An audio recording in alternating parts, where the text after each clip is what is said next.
ए घटनाटी आमको कोरापुटर आमर जड़े सब्सक्राइबर पठाई। घटनाटी हूँ 8 वर्ष तलर।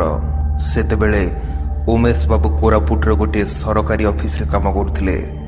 निज घर ऑफिस ठारू पाखापाखी 60 किलोमीटर दूर होइथिबारु उमेश बाबू सप्ताह को मात्र गोटे दिन ही ऑफिस रु घर को जाउथिले। बाकी दिन से ऑफिस क्वार्टर रे ही रही जाउथिले। से दिन बुधवार थिला। राति पाखापाखी 10टारे उमेश बाबू को कॉल आसला। से जानिबा पाइथिले कि तांकर बुढ़ी मां को देह बहुत खराब हो जाइछि। ए खबर पाइबा मात्र ही उमेश बाबू निज स्कूटर को बाहर करथिले एवं निज घर को जिबा पई बाहरी पड़ले। सेतेबेले उमेश बाबू कोरापुट घाटी रास्ता रे थिले। राति बहुत हो जाइथिबारु रोड रे गाड़ी आसुथिबार बहुत कम देखा जाउथला। निज ऑफिस रु 20-22 किलोमीटर ही जाइछंती उमेश बाबू को स्कूटर टी रास्ता मझिरे ही बंद पड़ जाइथिला। भलरे स्कूटर को देखिबारु जना पड़थिला कि सेथिरु पेट्रोल सरी जाइछि।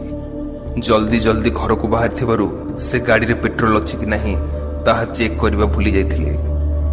उमेश बाबू कौन करिवे जानि पार नथिले, कारण सेठी आख पाखरे ना कोनोसी घर थिला ना कोनोसी लोक। उमेश बाबू निज स्कूटर को रोड साइड रे लगाई थिले।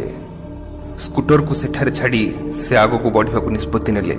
सेतिपाई से अपेक्षा करथिले कि जदि कोनोसी गाड़ी से रास्ता दे जाए तबे से लिफ्ट मागी आगो को चली जिबे। सेमिति 15-20 मिनिट अपेक्षा परे से दूररु गोटे बस आसुथिबार देखिबा को पाइथिले। वीडियो आगु बढ़ावा पूर्व मु आपण मन पे आसी एक वेबसाइट जार ना हेउची मोस्ट बेट। यह एक प्रेडिक्शन वेबसाइट जो आप क्रिकेट परी खेल गुड़िक प्रेडिक्शन कर टंका जीति पारे। एठारे आप लाइव कसिनो पोकर खेली एक बड़ अमाउंट टंका जीति पारे। जीति टंका को आप बहुत सहजरे निजर पेटीएम, फोन पे, गूगल पे एवं यूपीआई माध्यम विड्रॉ करेंगे। यही वेबसाइट टी उभय एंड्रॉइड और आईओएस रे उपलब्ध अच्छी। आपण मैंने प्रथम जमारे 25,000 पर्यंत बोनस पाइबे। मो लिंक व्यवहार कले आपको 150+ बोनस मिल। तो आप डेरी नक जल्दी जाए डिस्क्रिप्शन ये वेबसाइट को विजिट करूँ और प्रोमो कोड देवाक जमार भी भूलिए नहीं। सेमिति 15-20 मिनिट अपेक्षा परे से दूररु गोटे बस आसुथिबार देखिबा को पाइथिले। उमेश बाबू हाथ रे बस को रहिबा पई इशारा देले।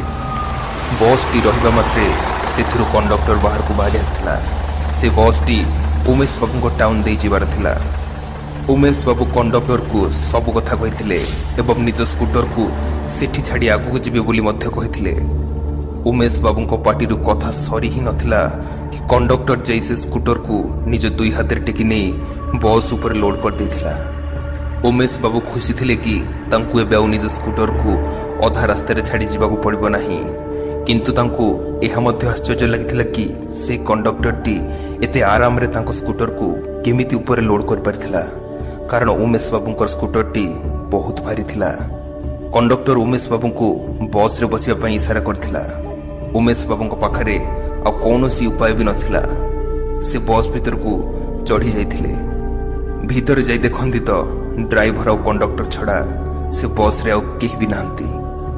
उमेश बाबू बस रे गोटे सीट को जाई बसी जाइथिले।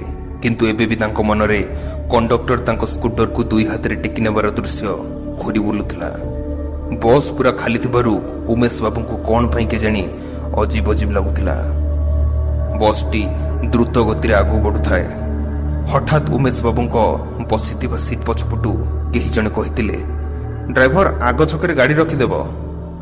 उमेश बाबू चमकी पड़िथिले। पछकू बुली देखिले कि जड़े महिला धला रंगर शाढ़ी पिंधछंती एवं तांको संगरे दुईटी छोट छुआ मध्य अछंती। उमेश बाबू मने मने भाबिले कि से जेतेबेले बस रे चढ़िथिले सेतेबेले तो ई महिला को से बस भितर जमारू भी देखि नथिले। तो ई महिला आसिले केतेबेले। हठात बस टी जोर ब्रेक सहित रास्ता कड़े रहीगला एवं से महिला ओल्हेबा पई पछरो आगो को बढ़िले। उमेश बाबू सेतेबेले एमिति किछि जिंस देखिथिले जहा तांगर होश उड़ाई देला। से देखिले कि महिला जनक बस रो डोर पाखरे पहुंचबा मात्र ही डोर टी आपे आपे खोली जाइथिला एवं से महिला तळକୁ ओल्हाई जाइथिले। उमेश बाबू निजको निजे पचारिबाकू लागिले, कौन मु ई बस रे आसी भूल करदेली? कारण एही दृश्य देखिबा परे उमेश बाबू बहुत डरी जाइथिले। କିନ୍ତୁ ଉମେଶ ବାବୁ ନିଜ ଡରକୁ ବାହାରକୁ ପରିପ୍ରକାଶ କରୁନଥିଲେ। ସେମିତି ହିଁ ଚୁପଚାପ ବସିଥିଲେ ସେ। ବସ୍ଟି ପୁଣି ଦ୍ରୁତ ଗତିରେ ଆଗକୁ ବଢ଼ିବାକୁ ଲାଗିଲା। ବସ୍ କିଛି ବାଟ ଆଗକୁ ବଢ଼ିଛି କି ନାହିଁ, ହଠାତ୍ କେହି ଜଣେ ପଛପଟୁ ଉମେଶ ବାବୁଙ୍କ କାନ୍ଧରେ ହାତ ରଖିଦେଲା ଆଉ ପଚାରିଲା, ଭାଇ ପାଖରେ ପିଇବା ପାଣି ଅଛି କି?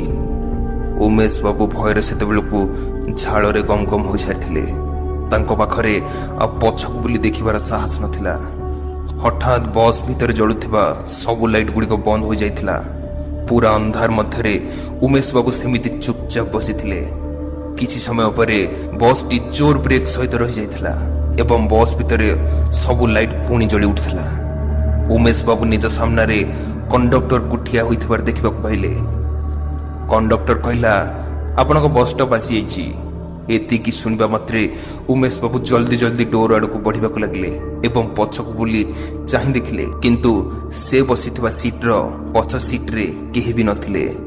ଉମେଶ ବାବୁ ବାହାରକୁ ଯାଇ ଯାହା ଦେଖିଲେ ତାହା ତାଙ୍କୁ ଆହୁରି ଆଶ୍ଚର୍ଯ୍ୟ କରିଥିଲା। ନିଜ ସ୍କୁଟରକୁ ସେ ସେମିତି ହିଁ ରୋଡ୍ କଡ଼ରେ ଥୁଆ ହୋଇଥିବାର ପାଇଲେ। ସେ ଜାଣିପାରୁନଥିଲେ କି କଣ୍ଡକ୍ଟର କେତେବେଳେ ସେ ସ୍କୁଟରକୁ ତଳକୁ ଓହ୍ଲାଇଲା। ଏହା ମଧ୍ୟରେ ବସ୍ର ଡୋରଟି ଜୋରରେ ବନ୍ଦ ହୋଇଯାଇଥିଲା।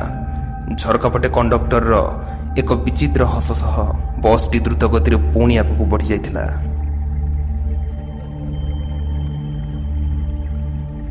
ଯଦି ଆପଣଙ୍କୁ ଏହି ଭିଡ଼ିଓଟି ଭଲ ଲାଗିଲା ତେବେ ଭିଡ଼ିଓକୁ ଲାଇକ୍ କରନ୍ତୁ ଏବଂ ଆମ ଚ୍ୟାନେଲକୁ ସବସ୍କ୍ରାଇବ୍ କରିନଥିଲେ ସବସ୍କ୍ରାଇବ୍ କରିଦିଅନ୍ତୁ। ଧନ୍ୟବାଦ।